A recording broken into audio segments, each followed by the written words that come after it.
Imagine this, an entire nation, dragged in chains across 1,000 miles of desert. Their temple, the very house of God, reduced to smoking ruins. Their king stripped of crowns, their identity seemingly erased forever. This is not the end of ancient Israel, it is only the beginning of one of the most astonishing stories of survival in human history. From the ashes of Babylonian exile to the day Roman legions marched into Jerusalem, the Jewish people would rise, fall, and rise again, defying empires that vanished while their faith endured. Today, we're tracing 600 years of unbreakable spirit. This is the history of ancient Israel, from Babylonian captivity, to the Roman conquest of Judah. Stay until the end, because the final moments will completely change how you see this land forever. In 587 BCE, the impossible happened. After a brutal 18-month siege, King Nebuchadnezzar II of Babylon breached the walls of Jerusalem. The first temple, built by Solomon nearly 400 years earlier, was looted and burned.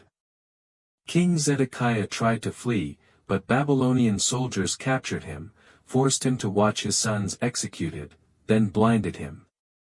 Tens of thousands of Judean elites, priests, nobles, craftsmen, were marched 800 miles to Babylon. This event became known as the Babylonian Captivity, or exile. But something unexpected happened in Babylon. Instead of disappearing, the Jewish people transformed. Cut off from temple sacrifice, they invented the synagogue, houses of prayer and study that exist to this day. Prophets like Ezekiel and the unknown author of Isaiah 40-55 gave them hope. Comfort, comfort my people, a highway will be made in the desert for your return.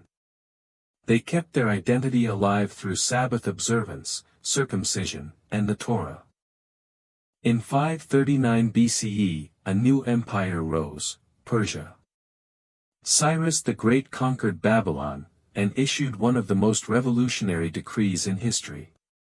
He allowed the Jews to return home and rebuild their temple, even provided funds. About 50,000 exiles, led by Zerubbabel and Joshua the high priest, made the dangerous journey back. In 516 BCE, exactly 70 years after the temple's destruction, as Jeremiah had prophesied, the Second Temple was dedicated. For the next 2 centuries, Judea was a small Persian province called Yehud. Nehemiah rebuilt Jerusalem's walls in just 52 days despite fierce opposition. Ezra the scribe introduced public Torah reading, shaping Judaism into a religion of the book. It was a modest existence, but the Jewish people now had something new, a portable identity that could survive anywhere. Everything changed in 332 BCE. Alexander the Great swept through the region in just months. When he died, his empire split, and Judea became a buffer zone between the Ptolemaic kings in Egypt and the Seleucids in Syria. Greek culture flooded in, gymnasiums, theaters, Greek names. Many Jewish elites embraced Hellenization, but not everyone was happy.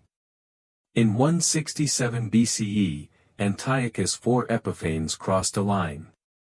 He banned Jewish practice, sacrificed a pig on the temple altar, and erected a statue of Zeus inside the Holy of Holies. A priest named Mattathias and his 5 sons, led by Judah Maccabee, launched a guerrilla war. Against all odds, in 164 BCE, they recaptured Jerusalem and rededicated the temple. That miracle of oil lasting 8 days. That's where Hanukkah comes from. The Maccabees established the independent Hasmonean dynasty, the last time Jews ruled their own land for over 2,000 years. For nearly a century, 140 to 63 BCE, the Hasmoneans expanded Judea to its largest size since Solomon. But success brought corruption. Rival brothers Aristobulus II and Hyrcanus II fought a brutal civil war. In 63 BCE, both appealed to a rising power in the west. Rome. General Pompey the Great marched in, entered the Holy of Holies, a sacrilege, and made Judea a Roman client state. The Hasmonean dream was over. Rome installed a new king, Herod, an Idumean convert with ruthless ambition. Herod rebuilt the Second Temple into one of the wonders of the ancient world. Its western wall still stands today. He constructed fortresses like Masada and the port of Caesarea. But he was paranoid and brutal. He murdered his own wife and children. The New Testament remembers him as the king who ordered the massacre of infants in Bethlehem. After Herod's death, Rome split his kingdom. By 6 CE, Judea became a Roman province under prefects, the most famous being Pontius Pilate, 26 to 36 CE. Heavy taxes, cultural disrespect, and religious insults fueled resentment. Zealots and messianic movements promised liberation. In 66 CE, rebellion exploded. Early Jewish victories stunned Rome, but Emperor Vespasian and his son Titus crushed the revolt. In 70 CE, after a horrific 5-month siege, Roman legions breached Jerusalem. The Second Temple was burned, this time accidentally, according to Josephus. Over 1 million died, says ancient sources. Survivors were enslaved, the temple's treasures were paraded in Rome, you can still see them carved on the Arch of Titus today. The last rebels held Masada until 73 CE, choosing mass suicide over surrender. Jerusalem lay in ruins. The center of Jewish life shifted to the academies of Yavneh and the Galilee. Rabbi Yochanan ben Zakkai had smuggled himself out in a coffin and received Roman permission to establish a new center of learning. The Judaism that emerged, rabbinic, synagogue-based, is the direct ancestor of Jewish life today. 6 centuries. From chains in Babylon, to the rededication of the temple under the Maccabees, to the day Roman fire consumed it again.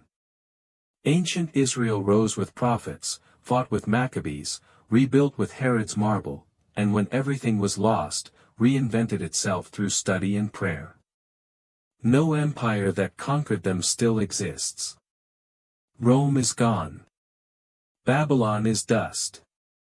Persia, Greece, the Seleucids, all faded.